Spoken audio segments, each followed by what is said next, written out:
Yeah, because usually when you do your little Instagram lives, you're outside, you're in the sunshine, out on Yeah, it's like 28 degrees here now, so. So yeah, a little cold thermogenesis never hurt body. I know they say to stress the body out, but I'm not so into stress. Oh, I go one step further than that. I go into the hot tub when it's like sub-freezing, and then I'll purposely get out of the hot tub dripping wet in like 28 degrees and shiver for a few minutes. Oh yes, I used to when Shock the body. Yeah, when I was married at our house, we had a hot tub. We'd go in when it was snowing. Yes. And then sometimes actually get out of the hot tub and jump in the pool and then get back in the hot tub. Like, I guess, I don't know, there is something to that, but I am not into taking cold showers. I know that's a biohack, but I have a rough time. It is hardcore, and it is a hormetic stress, so it can be good, but it ain't for the faint of heart. That's for sure. Yeah, not my thing. Yes. Well, guys, this is Carnivore Doctor over on Instagram. Go follow her. She is Dr. Lisa, and I'm going to take a stab at it because I've never heard you say it out loud. Wiedeman. Huh? Wiedeman. I got it right. Hey. Yeah. I interview some people sometimes, and I think it's an obvious name, and I'll totally slaughter it. And they're like, well, it's actually... And one guy made me go through the whole podcast. And then at the very end, that's all the time we have for this. Thank you so much for being here today, blah, blah, blah. And he's like, well, actually, I'm like, the Great. whole podcast, I've called you by the wrong name. Yeah. I always, when I am at work, I always try to pronounce my patients' names correctly. I always make them correct me right away what it is that I learned over the 30 years of practice. Yes. How to pronounce most names correctly. So it's kind of fun. Jason was his name. Jason Seib is how you say it. But the whole podcast, I was calling him Seib. He was in the paleo world. And Jason was a really cool guy. He and I were really good friends there. But he's like, yeah, it's Seib, Jimmy. It's not Seib. It's IB. So I took a stab at it. No so take. I ask. Well, you're out there doing your thing as Carnivore Doctor over on Instagram. Guys, go follow her because you are so generous with your time. This is what I love about people in the various communities. You can tell right away who's in it to make a buck and who's in it to really care about people and help people. And you go on these Instagram lives, you sometimes just go unlimited. You're just on there forever, answering people's honest questions about the carnivore diet. So thank you for that, number one. I've been on many of your lives, pop in to say hi and see what people are asking about. It's a rarity, unfortunately, in this day and age. Yeah. So, yeah, thanks for that, Jimmy. I am truly just from my heart passionate about this because I feel so grateful for what finding this way of eating has done for me. And I'm just so, I feel kind of honored to be in other people's journeys to help them. And, you know, when you have a true passion about something, it's not about the time or the money. It's just about the feeling of giving forward to people in need and people who are reaching out for help. And that feeds back to me. That's all the reward and payment I need, you know, is just feeling great that people are appreciative and being helped by what potentially I can say, because I have done this literally almost 12 years. Yeah. And, you know, so many people want to know, is this sustainable? How do you do it? What's right? What's wrong? And I just feel pretty honored to be in this space and I really have only come out into this since realizing that, you know, back when I started with Charles Washington, this was just this little tiny group of people.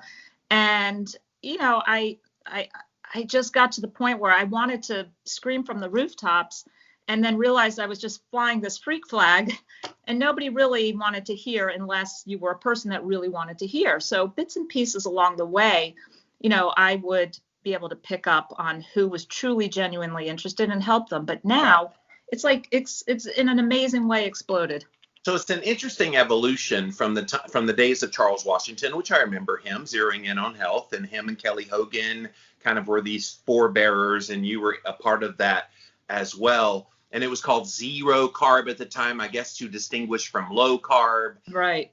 Now it's kind of morphed into animal based, carnivore is kind of the big term, kind of like paleo was the big term instead of ancestral. There's all these kind of terms for this, and it seems like carnivore has grabbed hold of people's consciousness. Why do you think carnivore resonates more than zero carb?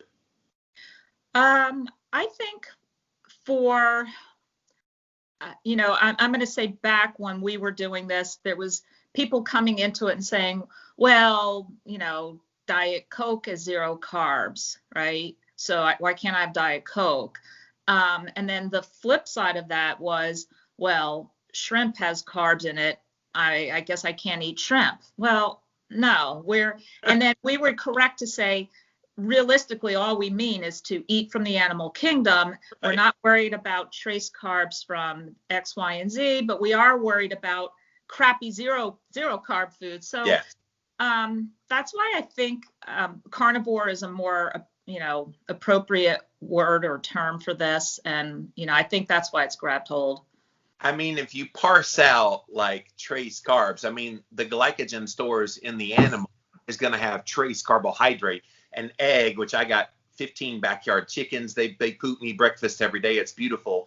Those have nominal amounts of carbohydrate as well. Right. And this is another part of the diet culture I have always hated, is this whole obsession with meticulousness about rules. Right. And carnivore, the really only rule is eat animal food. That's it. Like, don't make it hard. I think sometimes we put so many rules and regulations on things, Lisa, that people get confused in the weeds when they just need to be doing the basics. Right. Because I think when this is so new and so unusual, people are reaching out for the rules. What are the rules? What can I and how much? And you're right. It gets lost in people getting to the point where they're like, I can't do this. This is so hard. This is so restrictive. This is so. No, you get hungry and you make yourself some delicious steak and eggs. Right. And you eat it, and then you go about your day. Right. And then 7 hours, 8 hours later, the thought of food comes up. Let's make some pork chops and bacon now. Like, that's as easy as it can be. And that I think I try to convey that in most of my talks about, just think, people are like, well, should I be doing these, the electrolyte thing and how much this, how much that? I was like, well, do you think ancestral man was worried? They went out, they killed the beast, they ate till they were full, and then they went about their day. So I try to just say, use that as your background noise in your head. Just let that be your noise.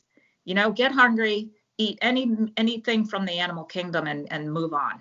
I think most people think about people of yesteryear, and I'm thinking of kind of ancestral man, as a far different kind of body than we are today. Guys, we have the same genetic makeup. We're basically the same, a little more evolved than they were 10,000 years ago, but we would react exactly the same. The only thing different now is the last 100 years has brought about an abundance of very unnatural food-like products on the market, which have changed our metabolisms for the worse. But other than that, metabolically, we're almost identical to caveman. Yeah, other than that, like, I'm thinking, gosh, now we because of this ridiculous chemical laden processed food that has been in our society for, we're looking at 100 years now. Like, now I'm thinking women who are pregnant, eating all this processed food their life, and now having kids who are actually probably already addicted to sugar, and things like that, I think could be actually evolving in a very negative, wrong way. Yeah. And so, a little bit, maybe we have to fight evolution. Maybe there is an innate stronger pull towards sugar and sweets that some people might have to fight against. And all the more reason to go carnivore, because when you do, that taste for sweet and that desire for sweet is so radically cut down, if not cut out altogether.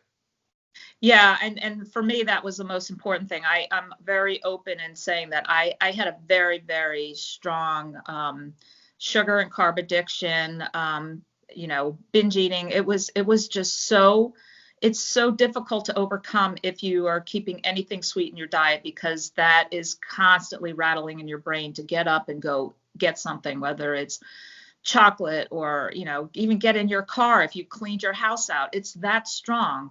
And it's, I keep trying to, get the word out, because I think it's not as prominent of people in the carnivore community talking about the addiction side of it. I do fully on believe this is a true outright addiction to the sweet substances. No different than alcohol, where some people can just say, I could care less to drink it the rest of my life. Some people can have one drink twice a month, and other people have to have a couple bottles a day. But I think there's a lot of us in this community who have come to this, some people because of, weight issues, and that might be the driving force, but it certainly ends up with diabetes and hypertension, anxiety, panic disorders, whatever, arthritis, however it exposes itself to you that you're not healthy, bringing people to this. I think for many people, the bottom line is an actual addiction. And I know it's not a very popular term to use, sugar addiction. Right. But I remember when it was used when I first started podcasting almost 15 years ago. Well, that's not the same as cocaine. No, it's exactly the same as cocaine. Actually, there's studies that show it's worse. Brain. There's some studies that show that. I have to get the exact site of the study, but that sugar is 8 times more addictive than cocaine. They've had mice in a cage. They get them addicted to cocaine. They then introduce sugar in another corner. They still leave the cocaine there, and everyone eventually is just onto the sugar. So, I have a friend who was addicted to cigarettes, was an alcoholic and a drug addict and a bulimic. And she said, by far, she had given the other 3 up. And by far, she said, undoubtedly, that the sugar food addiction was way multi-times harder than any of the other addictions. Yeah, the only exception to this of people in this space talking about this besides you, I would say, is Dr. Robert Siwas, Carb Addiction Doc. If you're on Instagram, I know you do, but other people out there. And he kind of underscores this connection all the time. And why is it still so ignored, I suppose? Why don't you hear it from other people? I try to accentuate it in my own work and have been for a while, but it doesn't seem like there's this concerted, unified effort behind saying, hey, look, we recognize there's an addiction component here. Why people keep going back to the crappy garbage, even though they have the best of intentions to do a carnivore keto diet. Yeah, right. How many times, even years and years and years ago, did you ever hear somebody, oh, yeah, I did that Atkins thing. Yeah, it worked great, but I put all the weight back on. Well, you know what? You're allowed to climb back up that carb ladder in Atkins, for, I guess, to figure out where your maintenance is. Once you start climbing up the ladder, you climb right back into your addiction. Right. And then, everybody's like, well, now I can eat all that stuff I was addicted to and craved and wanted to eat while I was eating bacon and eggs.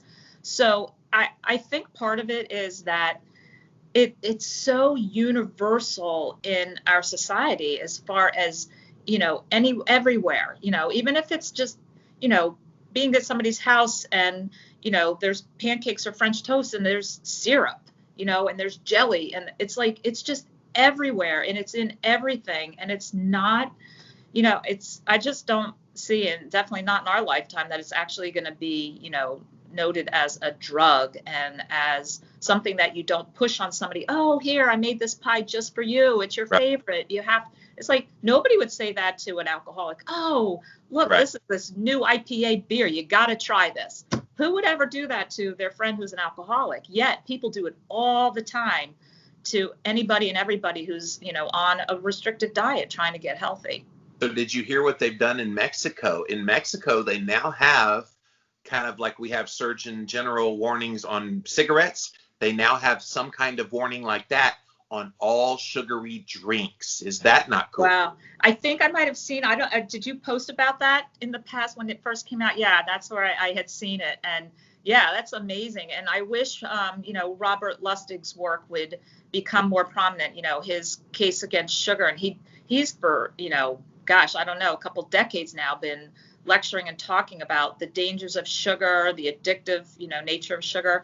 And that it's like realistically, when you think about just handing your kid a juice box, the amount of sugar that's in that. And I'm hoping that as more and more this whole carnivore movement comes out and the health aspects of it and the anecdotal evidence, and then now hopefully some scientific evidence, as I think Harvard's working on a study, and then Sean Baker's doing a fundraiser to get a study done, that this will take hold. But unfortunately, it's the money that prevails as far as the big, huge, conglomerate food companies of all the processed food, Kellogg's, Nestle. That's a big fight, but that's why we can only hope that this social media stays on. And well, that's another issue. That's a whole other ball of wax. Get into that if you want to, but the reason why these sugary foods, not just the financial interest involved, obviously, but the reason why they are so proliferated and people buy into them so easily is they have successfully vilified meat in most people's minds, either the saturated fat, the red meat, the cancer, the death, blah, blah, blah. And when people hear these messages, even though they've been a lie all along, there's no randomized controlled clinical trial that shows any of those claims they make about meat are true. It just hasn't bore itself out. And any ones that do involve meat, they always mix it with carbohydrate. That's a variable. And so people have the negative kind of viewpoint about meat. Thus, they're like, well, I can't have that. What else can I have? And all that's left is kind of the pseudo garbage food that's out there. Yeah, I just think that it is step by step, bit by bit, people are going to wake up on their own. But unfortunately, I feel like, I don't want to say people have to hit their rock bottom, but people have to have their definitive why, whether it's seeking an answer for cancer or Alzheimer's or a parent with Parkinson's, COVID. Yeah, wouldn't that have been great, though, to just a year ago when this all started to say, look, get your immunity up. This is your chance. Everybody's had an entire year to improve their immunity, but that's having COVID out in society isn't going to turn somebody to say, hey, let me eat this wacky meat diet. Well, if it was clearly articulated that get off the crap food, and kind of the default of getting off crap food is to get on real food. And when you look at real food, there's plants and there's animals, and right. Animals sure do look a whole lot more tempting than plants do for most people. So when you tell them you can have bacon and eggs and beef and all the rest, I think it's quite alluring, at least to a certain segment of the population.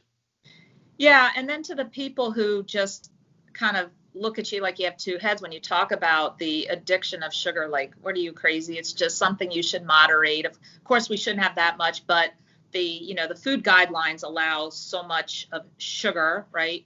I tell people, I go, you know what? Give it up for 90 days and tell me how you're doing. Just give it up for 90 days. I think there's a lot more people that have, some on the spectrum of sugar addiction somewhere in there that would make it really difficult, and an eye-opening realization about, I say, that means no ketchup, no barbecue sauce, no salad dressings, even mayonnaise. All that stuff has sugar in it. So we're not just talking about, some people say, well, I don't eat ice cream and cookies. That's not my thing. Really? Well, just even a bowl of cereal, you know how much sugar's in that? Orange juice, whatever it is. I say, you try to give it up for 90 days and see how you do. And the fat-free skim milk you put in that bowl of cereal, more sugar. So. Exactly. Or people like, oh, I eat healthy. I have yogurt in the morning. Really? There's about 28 grams of sugar right there. Like, and then banana is another 28 grams of sugar. Yeah. But I like I said, it's sad that the information isn't adamantly out there, and it's up to people to reach their own, I hate to use that term rock bottom, but they have to reach their own why of researching, and I guess let's call it biohacking out what they need to do for themselves. something has to shake you into reality of the situation. And if the virus didn't do it and your own metabolic health hasn't done it, I'm not real sure, other than being on the brink of death, what would shake people into it if those things didn't do it. Oh, by the way, on the sugar addiction, I was contacted by the producers of The Doctors one time. Oh. For a guest about sugar addiction. I'm like, great, I'm your guy to talk about how real it is. They're like, oh crap, we need somebody that's going to say it's not real. I'm like, do you even follow my work? That was kind of silly. That was yeah. really, And then, I'm like, I'm not going on TV and talking about how sugar's not addictive. yeah, and then there's another person in this this sector that I should bring up is Joan Ifland. Her work is just, yeah, I mean, she's like the processed food addiction guru. Yes. And you know, she's on board. She's not carnivore, but not do I feel everybody has to be. You know, Yes. if you can figure out your way with, you know, low carb or whatever. And Julia Ross, if you've never come across her work, oh my gosh, like The Science of Addiction. I see you writing her name down. Yeah. She has a wonderful book. It's about that thick, but Yeah, it's all about addiction. What's that? Yeah, I haven't come across her yet. Yeah, she's wonderful. She's a bit eccentric, and I love those kinds of people, but she knows her stuff, and she talks about you can zap out cravings with one little supplement under the tongue, and it's kind of cool when you see those kinds of people, and then you marry it to like a carnivore diet. So the people that run into trouble kind of adapting to carnivore, there's little tricks to kind of deal with the cravings and the addictive property while you're getting adapted. And then once you get protein sufficient, fat sufficient, and get rid of the carbs in your body, that's when the magic happens endogenously. Yeah, and you know what, I think that for people to actually understand and realize for themselves that they are truly an addict, that's the first step. I mean, obviously I think of any addiction, and that's very difficult because it's not, you know, it's not really out there, like I said, nearly enough to have people understand that this is a serious thing. And I think a big part of the problem is everybody's like, well, what's wrong with it? Like, nothing, you know, okay, so maybe it causes, you know, a little overweight or whatever. I'm like, no, you don't realize that it starts with weeks, months, years, decades of eating this, that your body eventually just keeps expressing its inflammation from both, you know, sugar and processed foods into a disease state. So yeah, you might be fine in your 20s and 30s, maybe even into your 40s. And then when it hits, then it's like, oh crap, now what do I do? You know, but there's no immediate penalty. That's the issue. Right. Well, and it's different than cocaine, because cocaine's kind of a choice. You can take it or not take it. For people, this is food. And so I have to eat. So what do I eat? I'm not allowed to eat meat because, oh my God, it's going to give me cancer and it's going to kill me. So therefore, what else is left? Okay, vegetarian diet? Hell no. Okay, let me just eat this stuff that I know tastes good. And that's how we get into that kind of realm of wanting to eat those things. Yeah. You know what? If I could tell, I you know, when I'm coaching people, I tell them, they're like, well, I've been doing this now for 6 months and I still have this, or I still haven't lost weight. I go, well, wait a minute. You're 58. Okay. You've got at least 5 decades of eating garbage, right? And now you've got 6 months under your belt where you're telling me you feel better. You have there's some positive non-scale victories going on, but I said, you can't turn a freighter around on a dime. I said, this freighter's been going for 50 years. You've been, you know, it's been exuding its inflammatory effects silently until, you know, it finally got you riled up enough to do something about it. But you can't expect, that's one of my big mottos is be patient. This is just, you know, this is food and nutrition. This is not a pill. And be okay if you don't necessarily hit some imaginary, arbitrary weight loss goal. I've had to come to terms with that. Not that I've given up on weight loss, but I'm more interested that I got a really sharp brain. I'm more interested that my CT heart scan comes back a big fat 0. I'm more interested in being energetic on the verge of turning 50 this year.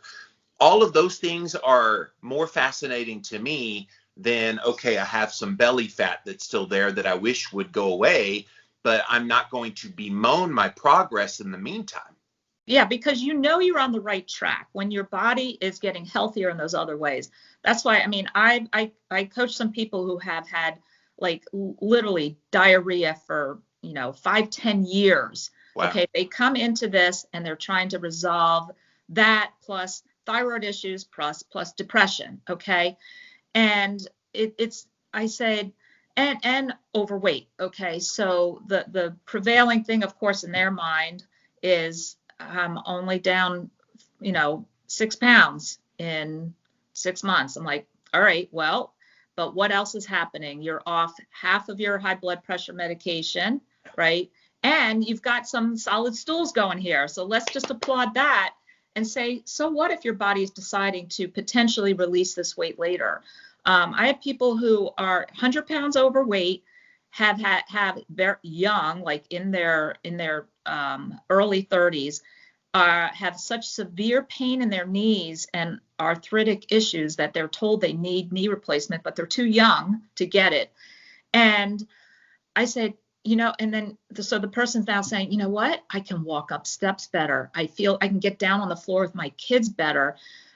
And I said, well, that is what we need to focus on. Don't focus yet on the weight loss. Your body has so much healing to do, and it'll do it in its own time. It'll release weight in its own time. While we are on this topic, I have to bring up with you the Cosmopolitan front cover February 2021, because there were some in the carnivore world who decided to use that as a mockery of, for those of you that don't know, there was a beautiful girl in the front cover who happened to be overweight, and they had a declaration on the front, "This is healthy." And I knew what they were doing with the front cover. They were trying to say you can have health if you're in a health journey, even if you still have weight on the body.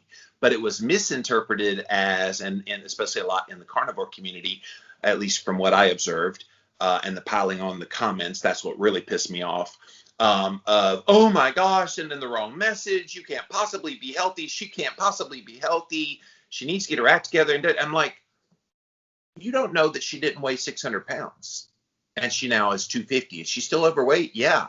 Is she healthier? You bet she is. And I just feel like context is so missing in our meme society. Yeah, but you have to also admit that if she was 600 pounds and is now 250, she'd be on another cover showing these big pants out here and woohoo, look at me, about the weight loss, so, and you could look at her. Yeah, I always say you don't understand unless you've walked in somebody's shoes. So don't ever judge. But, I think the prevailing message is it's okay to look like this. Well, yeah, but if she's eating a crap diet, high in sugar and processed foods, and she's young enough, she's getting away with it because her body is only expressing itself as obesity. It's not yet expressing itself with hypertension and diabetes. And I'm going to assume that that's eventually down the road for that person. Agreed on all of that, by the way. So my caveat is, if someone is pursuing health by making changes in diet and lifestyle, we need to be encouraging those people in the midst of that journey. And I think what happens is fat people get lumped together. You got people that are eating crap and they're fat and they're happy and, oh, look, I'm healthy because I'm fat and I eat whatever I want. And then you have others that are working their asses off, like you're talking about some of your clients, 6 months, oh my gosh, hadn't lost weight yet. I think people pursuing some kind of a diet and lifestyle change need to be encouraged, celebrated, lauded somehow to keep them going. And what happens is when there's an outcry like what happened with this Cosmo thing, that sends a message to those people who are trying, you're not good enough. You're not ever going to be good enough. And so that's kind of where my heart was in seeing the reaction to it. But I totally am in agreement. If she's still eating crap, and she's declaring she's healthy with the weight, it is going to catch up to her sooner than later. Yeah, and I for some reason I feel, because the majority of people who are also looking at this magazine and overweight and love their food and their nachos and their ice cream and their chips and everything else that they're addicted to, is that, what, it's okay. I'm okay with this weight. I'm happy. And it's almost like an addictive person convincing themselves that their addiction's okay. Because Yeah. we all love to defend our addiction to Yes. the back degree. And to tell somebody, you know what,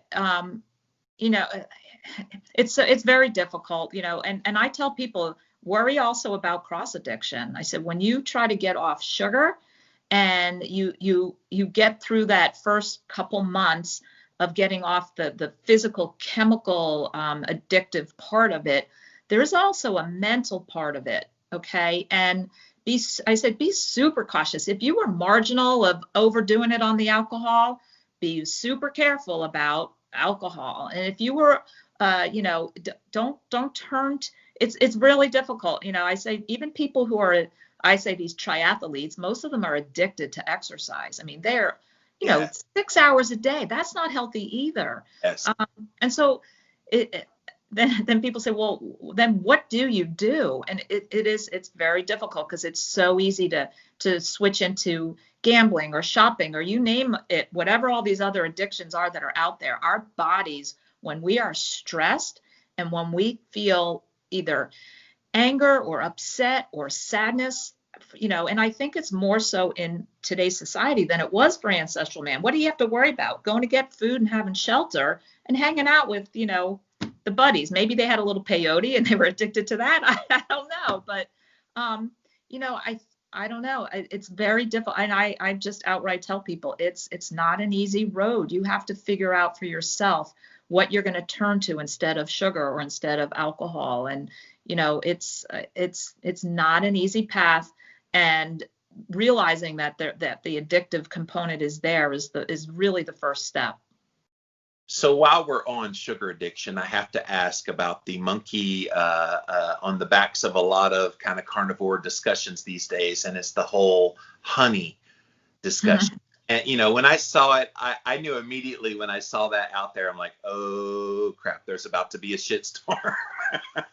Because there's kind of people that need to stay away from all forms of sugar, and it can stoke cravings for sugar of other source. Yes, it's a natural kind of form of sweetness, but I think it's a slippery slope, especially those with insulin resistance. So what did you think when it came out, or what do you think now?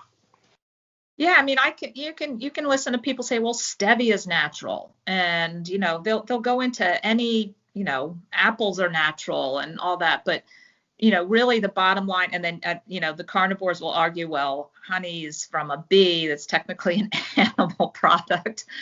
But I just laugh and I say, you know what, if you've come the walk of anybody with having a sugar addiction, that honey is a slippery slope. Yes. Just right into whatever else you're going to. Well, then of course stevia, like, that's okay. Well, now I'm going to start making keto desserts. And next thing you know, you're binging on keto cookies or whatever it is. Yeah. So I tell people it's an outright no. I said Paul Saladino, in my mind, just never. He's one of those people who can drink one glass of wine and not have any for 6 months. He's not addicted to sugar if that's truly all he's eating. I think now he's also eating dates. So maybe that's the start of his slippery slope. I don't know.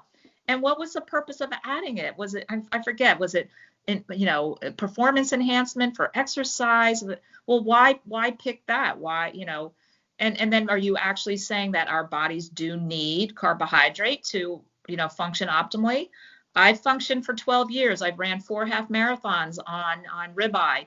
Do I feel I needed honey for any of that? No. Do I think it's an outright, absolute outright no for anybody with any level of sugar addiction? Absolutely. And honestly, I don't even like the, I know Dr. Seiwitz also talks about a bridge and, Crystal Light, or I'm just a big dead set no on any sort of artificial sweetener. And, maybe for somebody at the start who's in a severe, point of trying to get out of it, maybe that might be a little temporary bridge, but I just say it's got to, all taste of sweet's got to be out.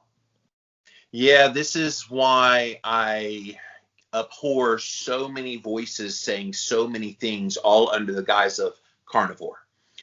And I saw this play out many times, by the way. I started in the era of Atkins on the way out and kind of primal paleo starting, and then paleo had its heyday. And then when all these voices came in, well, you need safe starches to feed the gut microbiome, and you need not to be too low carb because ketosis is the antithesis of what, and like all these messages, and people are just going, I don't know what to do. They become paralyzed. And the same thing happened in keto. And now we're seeing it in carnivore. And it's like, how do you streamline? All right, guys, this is carnivore. This is the basics. All this other stuff you can tinker with once you get this down. And it's the this that's not clearly articulated nearly enough, other than people like you, and Judy Cho does a really good job of this, Nutrition with Judy.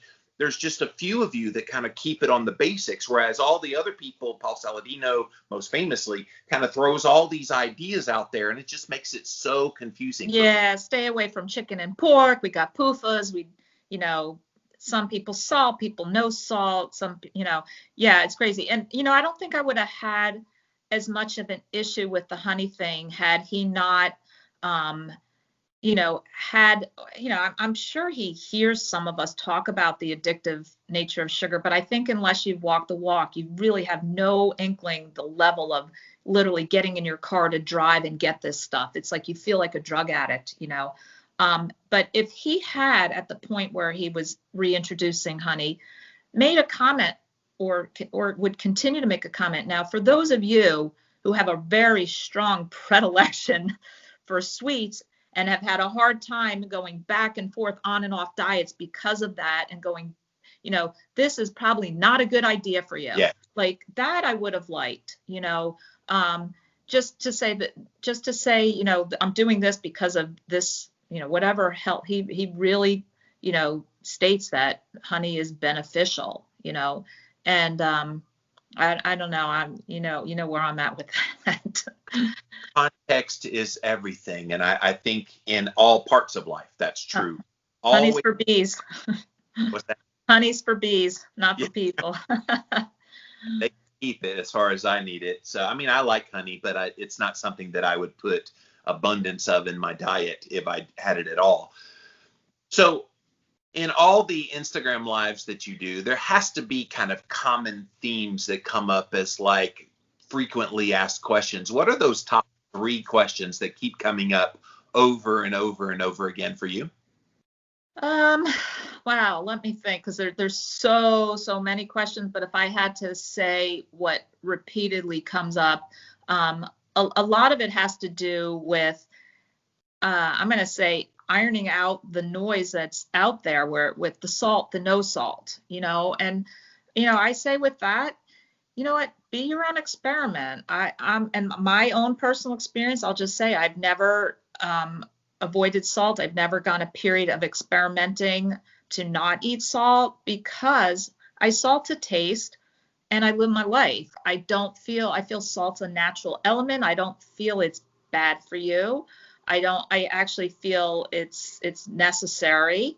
But, I think people who don't salt their food, these certain people who literally don't, like I know Dana Spencer doesn't use salt at all. I think Charles Washington, unless he's out at a restaurant, doesn't, salt his food. There's sodium in meat. It's not like they're deficient. And I think the bear, Stan Owsley, he was a proponent of no salt. So I think that's where some of the veterans initially started in on that. And now, Dana doesn't like bacon because it tastes too salty, So, but yeah, I don't know. Salt's one of those things where I just feel like just do your own experiment. If you enjoy it, salt your food. And if there's something that's still not ideal for you in your health and you want to experiment to see if that's one of the last remaining things that you're, down to meat and water and salt, you could eliminate it. But I try to make it so that, don't overthink this stuff, guys, So that's one, the salt thing. There's a lot of questions still about the whole cholesterol issue, which drives me nuts because I just feel like there's so much information, the Dave Feldmans that are out there, and there's so much great information that cholesterol is so good for us. It's healthy for us. Our body makes its own cholesterol. It's not the cholesterol of the food intake that causes high cholesterol. Your body is making cholesterol every single day. I wrote this 8 years ago. Yeah. And there's been all kinds of resources. Johnny Bowden's got a great book out there. Malcolm Kendrick. I mean, I could go down the list.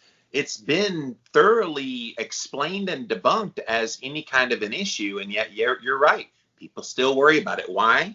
Because their doctor worries about it. Because the statin companies are making billions of dollars off of all you people that are still worried about it, know, and I tell people, you get the crap out of your diet. You won't have to worry about your triglycerides and your LDLs. I cringe when I hear people, I did the carnivore for 6 months. I was feeling great, but I had my blood work and my numbers were through the roof. And so I had to back off of it.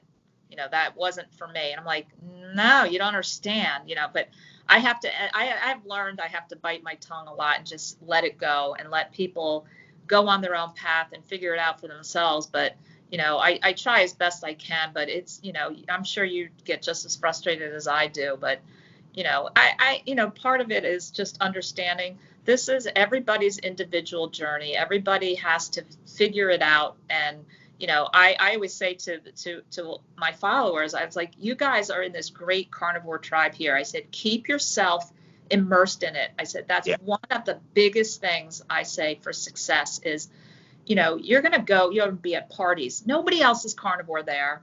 Your family, your friends, all your relatives, everybody is all just going, if you bring it up and you start talking about it, you're going to be attacked. Oh, you only live once.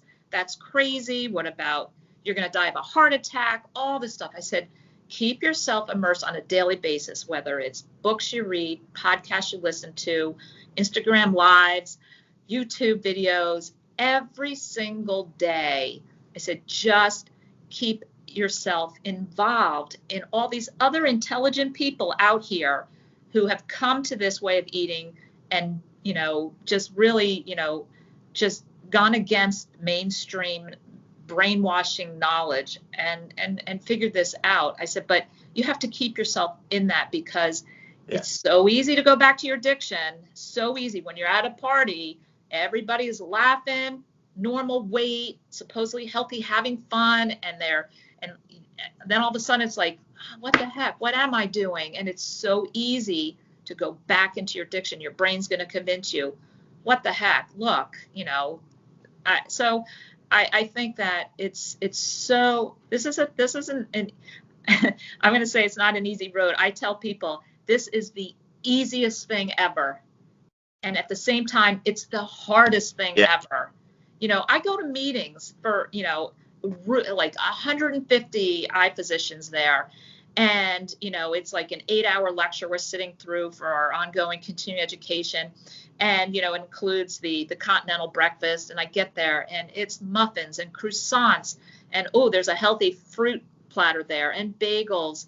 And so, I mean, I know ahead of time that this stuff happens, but, it's crazy in this world that's what's served as food, I'll do you one better. I've been to many obesity conferences where they serve that bullshit. And I'm like, oh my goodness. Thankfully, it was partly like low carb focused. And so people like Dr. Westman and Dr. Finney back there on the wall, Dr. Volek and all these guys. And so they said, hey, keep all that stuff. Just give us some bacon and eggs and sausage and they did. And so all the low carbers would flock to these little hot plates and everybody else is getting their muffins and donuts. And I'm like, okay, it's an obesity conference and you're feeding them the very obesogenic foods. That is why people are insulin resistant. Yeah, it's insane. And I think like we were saying earlier that until and unless this really comes out as a definitive knowledge that this is an addictive substance that's highly inflammatory, highly disease provoking, on a long-term basis after years of ingestion, not an immediate, you don't get diabetes tomorrow from eating a donut today, but when it's an addictive substance and you keep putting it in over and over and over again, that information has to get out, and it's just totally not out there. And that's why that's another reason that it kind of just inspires me to just, in my own little way, in my little corner, just, saying what I say. And I try to make it easy for people, because people will say, oh, that's the other thing, Jimmy. I'll say that one of the other real common things that I hear is, don't you just get so bored eating the same thing? I'm like, no. You know what? Go on my YouTube channel. I'm trying to, just put out there really simple, really easy, and I call them recipes, but yeah, they're recipes because they're just carnivore, ingredients put together in a different way. Yeah, there we go. I love like pork belly slabs and, yeah, my favorite way to sear a steak. And I just, I'm going to be working more and more on on YouTube, because obviously I feel like, between getting shadow banned and, I don't know what's going to happen with Instagram, and who knows, same thing could happen with YouTube, but at least if I start, I'm going to be doing some, maybe more informational YouTube videos and get more into that, because I think it's really important that people have the capability of learning this information. And at least I always say, this is from my own personal experience. I'm just telling you how it is and was for me. And if you can get benefit out of it, I'm just so thrilled. If I can just help one person in the way that this all has helped me, I'm way ahead of the game. I wonder if we could get a carnivore, keto, paleo network where we could have information about all of these diets with videos, with kind of a social media type of thing, and make this kind of social media conglomerate, like a separate platform. Just a separate platform. Yeah. And it would be non-biased. We're not pushing it. I mean, people are providing information, and you can kind of look at this smorgasbord of all these different ideas, and then decide from there. That way, you're not worried about the banning. You're not worried about censoring anything. It's just, here's the information, kind of the way America was circa, I don't know, like a year ago. Yeah. Before all the censorship started happening. I mean, that seems to me that somebody could make that, and then we'd all flock to it. Yeah. And then the only thing we'd have to worry about is the vegan trolls in there. Well, you can, I suppose, have like a vetting process when you sign up. But I know they still get in there. Yeah, the vegans, it's so funny because I've been doing this since 2005, blogging, and then podcasting 2006. And yeah, from day one, oh my God, you need to go vegan. What a horrible human being you are. I'm like, oh, hello. Nice to see you as well. How are you? We're all individual. We can all make our own choices and put in our own pie hole what we choose. Yeah, yes. The veganites are pretty funny to me. But let's go back to the sugar for a second. So when I first started blogging, I would get the little stat counter statistics back in 2005 and see who's looking at my pages. And the sugar association was on there every single day. They knew right away, oh crap, we need to pay attention to what this guy's saying, because we may have to play damage control, because I was always very anti-sugar, very much exposing the undercurrents of the addictive property of sugar. And then later we find that Coca-Cola is like paying off various entities so that the sugar message gets squelched even more. Like, if people knew the various sundry nefarious activities that took place behind the scenes to keep sugar from being vilified, they would be shocked. Yeah, and that's why I fear for society as far as, really learning the truth. Is there's just too much money behind it. There really is, and it's a sad thing. So I just hope that, the power of what you do and I do and all these other people in this, area, and anecdotal evidence of people coming out and saying, more and more people are doing it, and more people are realizing the health benefits. So there's still hope. Well, and those of us in the nutritional health space, we've been pushing against this machine for a long, long time. Since you've been around, and definitely since I've been around, they've been out there pretty much telling us saturated fat bad, eat more grains, don't eat salt because it's going to raise your blood pressure, all these negative messages. And it's literally come down to everything they told you don't do. And Exactly, yeah. it's bad. And so we're seeing that now spill over into other parts of society now. But it started with nutrition, guys. Like, we've been at this. That's why so many of us in the nutritional health space are kind of seeing with eyes wide open exactly what's happening with the censorship now. They've been doing this to nutritional health people for years. Right. But I think there's, because of how more outspoken, like people like you and people like me who just are now saying, you know what, this is crazy. There's a huge pharmaceutical industry and a huge food industry that are all looking to have a huge amount of monetary loss if this really gets out that food is your medicine, and we can all heal ourselves. And it's this will be an interesting ride. That's all I can say. Yeah, well, and now these same entities that have been lying to us all these years about the effects of food and the pharmaceutical companies, now they're the ones we're supposed to trust with this poke in the arm. It's like, yeah, put two and two together, people. Like, if they lied to you before, what's the odds they're lying to you now? right. Yeah, and I like people. Well, some people say, because I give my opinion on that poke in the arm, and they say, well, you're so cynical, and what if this actually is the answer? I'm like, well, it's not the answer for me, but do what you choose. I'm okay with everybody, walking their own walk, but I'm going to say, just from all of what I see and know, there is no way I trust anybody with my health. So, Well, and a 99.997% survival rate under the age of 70 is pretty much the deciding factor for Jimmy Moore. I'm going to take my chances on that 0.003% because exactly. I'm doing pretty darn well. I eat mostly meat-based.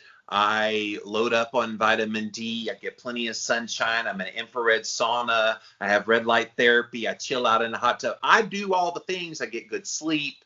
So when you're doing all the good things, you don't worry about things like that. Exactly. Yeah, that's why I say to people, I say, here would be the problem if I was told that to continue practicing in the, because I sometimes see 25, 30 people a day, 2 feet in front of me. And if they told me that was a requirement for my job, I would figure out a way to retire and just, so, that's how important it is to me. So I just think that, everybody's responsible for their own immunity and their own health. And if you're fearful of it, then get the poke and stay in your house. Well, and the polyethyl glycol is also scaring me half to death. The PEG, look up that, you guys, if you don't know what I'm talking about. And it's this chemical that they put in there that's a necessary part of making this mRNA work. And it's actually triggering autoimmune disease in people. And I'm thinking, if it's triggering disease and then there's no culpability on the part of the pharmaceutical companies, I'm sorry. Like, I have to have some informed consent here that, oh yeah, by the way, when we poke you, you might. And they're not giving that. Yeah, that's a travesty, actually, So that's when I'm going to think we got to pack up and move to a different planet. Carnivore, all meat. Because they're not going to, I guess they're not going to let me get on an airplane soon without getting poked. And then I have to see how it goes with getting on a rocket. I love Australia, and a lot of my friends have been there 3 times in the last decade. And all my friends there, when you coming back? I'm like, things keep going the way they're going now. Never. No, it's sad. Yeah. Yeah, I have not been to Australia yet. That's on my bucket list. So. Such wonderful people there, and I've made some really good friends. And just say might to everybody, and everybody's happy. Now, have you gone there on conferences or just vacations? I was a speaker doing some book tours with like Keto Clarity and some other things. And yeah, so they like flew me around to different cities there. Been 3 different times. 2012 and it was the first time I ever spoke at an audience, was in 2012. First ever talk I ever gave. Now, I'd been on my podcast for years, but in front of an audience, PowerPoint and all this stuff. 2012 was the first time in Brisbane, Australia. Or no, it was Melbourne, Australia. I did speak in Brisbane as well, and Sydney and Perth and Adelaide. I went all over the country. It's a cool country. Wow. You ever get there? Really cool. Really cool. Yeah, and also I had not read your books yet. I need to grab copies and check that out too. Hey, I have been a blessed man. Do you aspire to write a book? You've got some kind of common senseness to you when it comes to this. Do you think there's value in a book there that you would want to write? I do. And I've had somebody approach me about writing a book, but it was pretty much laid out the type of book I would be writing, if you know what I mean. I said, no, that's totally not me. And then I have had some followers asking about a combination, like of a cookbook and carnivore. So yeah, it's in the little, it's back there. I'm thinking. When you're ready to be really serious, please call me. I'm happy to give any help in that area. I've written 9 now, so. Wow, I would love that, Jimmy, because I'm like I said, I've been an eye doctor for 30 years. I'm kind of just thrown into this thing. I love coaching people, and I love, I'm actually having fun learning how to do this little Instagram video stuff. And you do it. I'm very like so new to this video editing thing. It's bizarre. By the way, do you save your Instagram lives to your camera and then upload that to YouTube or IGTV or anything?